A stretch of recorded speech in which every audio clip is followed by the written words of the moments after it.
de 2024, pero el viernes previo a la transmisión de mando al cambio de gobierno, si todo sale como está programado. Y ya no debería haber ninguna duda. ¿De qué vamos a platicar hoy? Bueno, hay múltiples temas. Empecemos por lo que ayer ocurrió. Hace 24 horas se confirmaba la detención del exministro de Gobernación, Napoleón Barrientos. También ayer, entre las noticias destacadas, el amparo que presentó preventivo la vicepresidenta electa Karen Herrera, porque había rumores fuertes de que podía ser capturada. También se confirmó la orden de captura contra 4 magistrados del Tribunal Supremo Electoral, y hubo una negociación que todo parece indicar que cambió de sede, se fue de un lugar a otro, en el que se supone el próximo partido oficial está casi alcanzando la negociación y los votos para poder llegar a la junta directiva. Esto entre otras cosas que han ocurrido. Para platicar de este tema y por supuesto de lo que nos viene después del domingo, se encuentran aquí en cabina el licenciado Byron Barrera, periodista y actual presidente de la Asociación de Periodistas de Guatemala, APG, y el licenciado Emilio Pacheco, analista, hombre de prensa y politólogo. A los tres, gracias por estar acá. Licenciado Barrera, empecemos por usted. De los temas que he mencionado, voy a empezar por uno que es, digamos, muy emblemático y, digamos, muy refleja mucho lo que hemos estado viviendo. ¿Cómo entender que el viernes previo a la toma de posesión, la vicepresidenta electa tenga que presentar un amparo preventivo para técnicamente no ser detenida?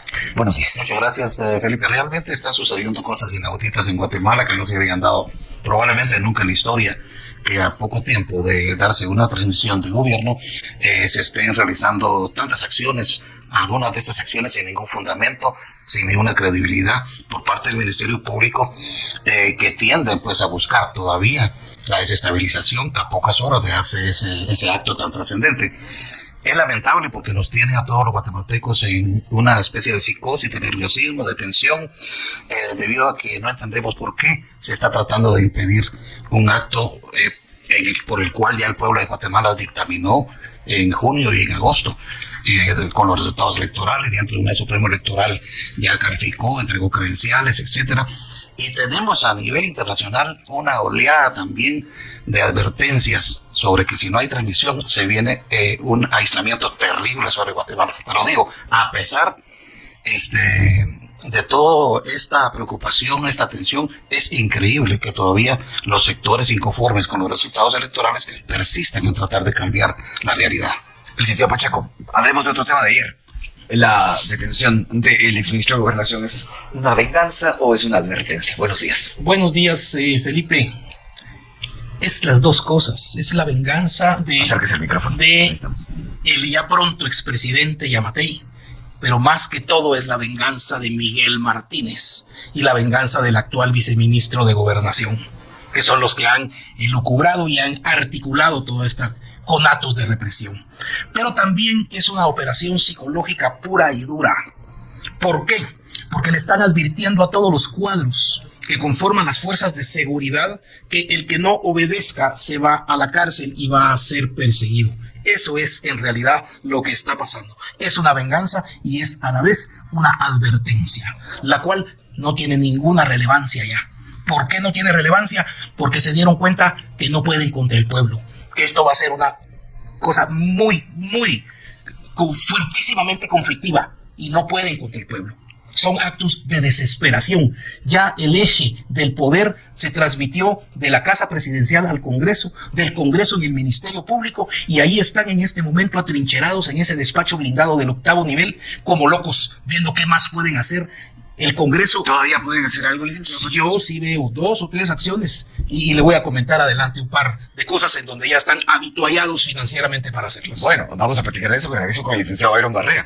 Usted mencionó el rol de la comunidad internacional. Ha sido realmente muy fuerte. E incluso entre ayer y hoy ha habido noticias que hablan, bueno, en el caso del subsecretario Brian Nichols, para Estados Unidos es fundamental que haya una transición pacífica. Y dijo, bueno, si esto no ocurre, vamos a revisar la cooperación, todo el asunto bilateral. Bueno, la Unión Europea ha sido rotunda. Entonces también, ¿qué nos dice de eso? ¿Cómo está incidiendo tal cosa, licenciado Barrera? Bueno, afortunadamente la posición de Estados Unidos en defensa del orden legal y de la democracia en Guatemala es categórico.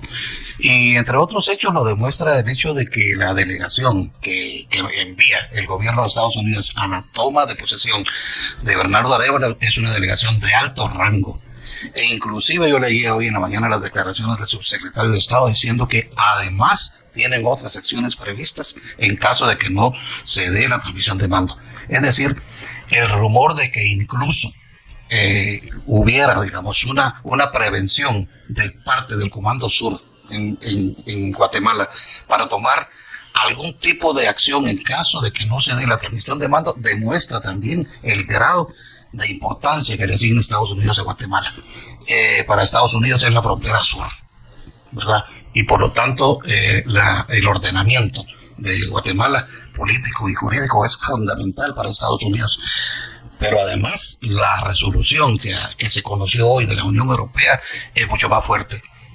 Amenazan y ya establecieron el marco jurídico para establecer sanciones financieras y para no permitir los viajes al suelo de Europa de las personas que boicoteen la transmisión de mando prevista para este domingo.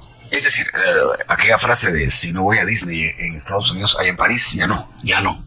Ya hay que buscarlo en otro lado. Ya no. Bueno, licenciado Pacheco, usted habló de todavía acciones posibles. Algunos creen que son de aquí al 14, otros creen que son del 14 en adelante. ¿Cómo lo ve usted? Mire, vamos como los ciclistas que tienen sus metas volantes. La meta volante más próxima es llegar al 14 y que Bernardo Arévalo y Karen Herrera sean juramentados y tomen el control, o por lo menos estén al mando del Ejecutivo. Eso es del lado democrático. El lado democrático. Pero el lado no Ahora, democrático. vienen posteriormente arremetidas. Y esa es la importancia de lo que está pasando en este preciso momento, en una negociación en donde al fin de cuentas la bancada de Semilla ya sacó un poco de más casta y cintura política, que no es que no la tuvieran, sino es que no la habían ejercido. ¿Por qué?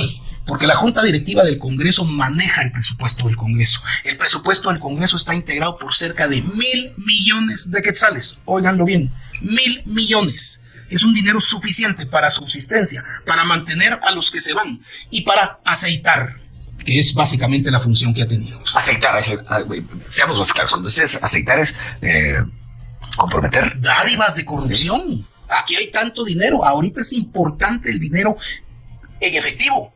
¿Por qué? Porque lo ofrecieron para el voto del Congreso, para el presupuesto, y el presupuesto se cayó. ¡Ojo! Que hay que aplaudir la acción de Juan Carlos Ellenberger de Fundabien, que fue una acción aislada en nombre de su asociación. Pero eso fue lo que votó. Y se puso en un riesgo de muerte este muchacho, porque lo visibilizaron y lo presionaron para que retirara el amparo. Y el amparo no lo retiró. Y ok, ya pasó, y cada quien aquí estamos en nuestro lado y en nuestro aporte. O sea, si hubo plata para votar por ese presupuesto, esa plata, ¿en qué quedó? ¿En qué quedó? ¿En qué se fue? Contratistas con 300 millones designados y una serie de asignaciones a ONGs que ya se fueron al plato.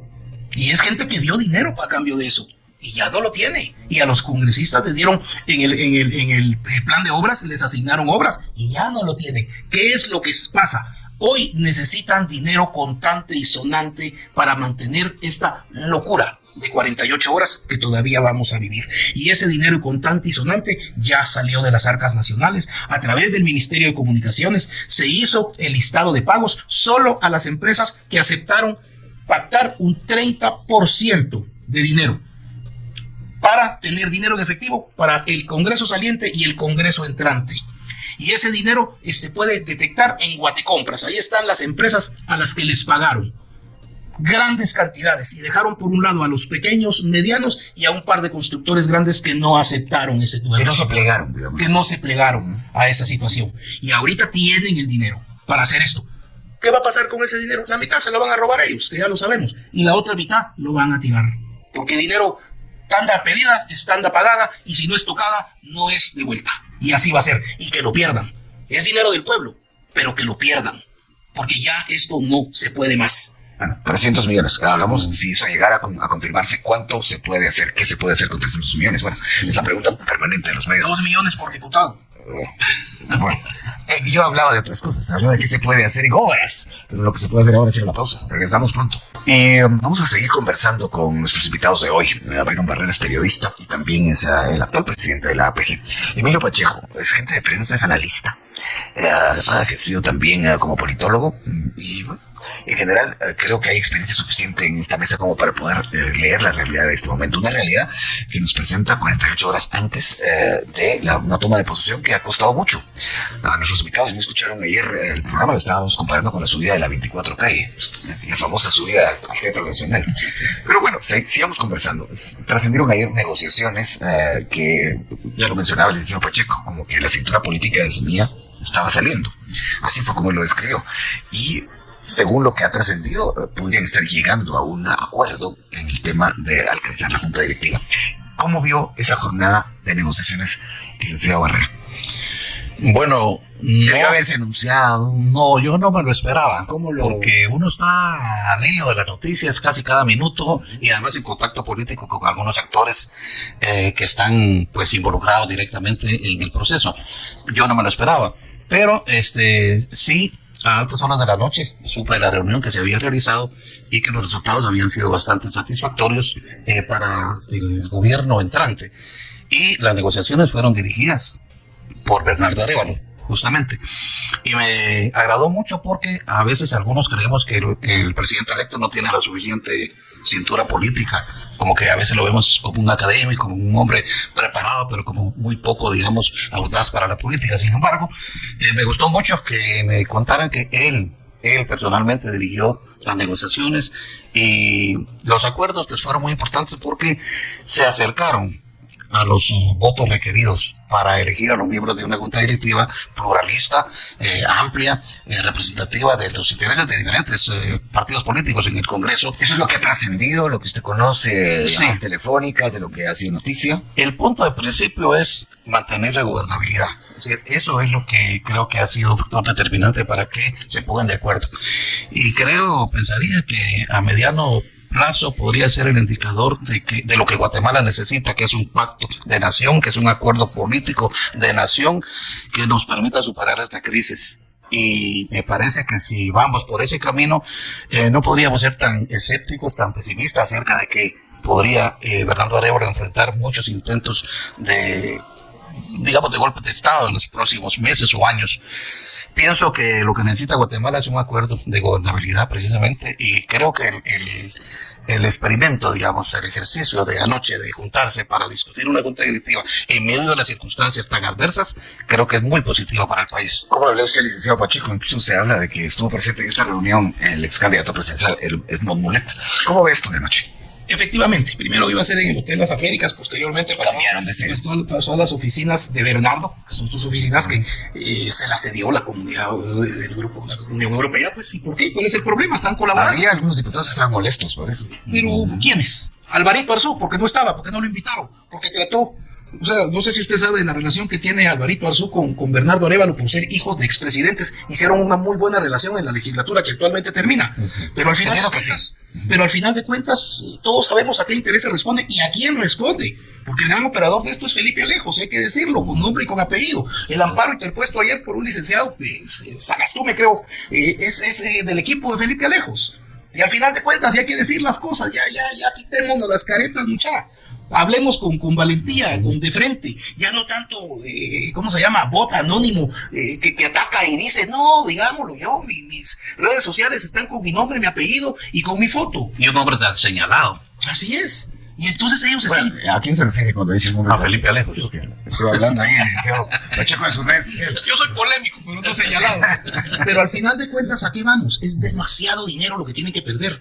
Es el escarnio y la vergüenza pública. Pero sobre todo, lo hicieron tan burdamente. Kijibix del INDE está hoy, adjudicando otros 85 millones en seguros. Increíble. O sea, ya hoy, el día de hoy.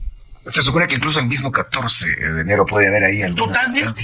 Esa caída del sistema de Guatecompras y del Sicoin Web que nunca se había caído y que no se levanta. Hay 3,000 millones de quetzales que no saben en dónde están. Transferencias aquí, transferencias, de eso se está hablando ahora. Y bien, hasta aquí el video de hoy.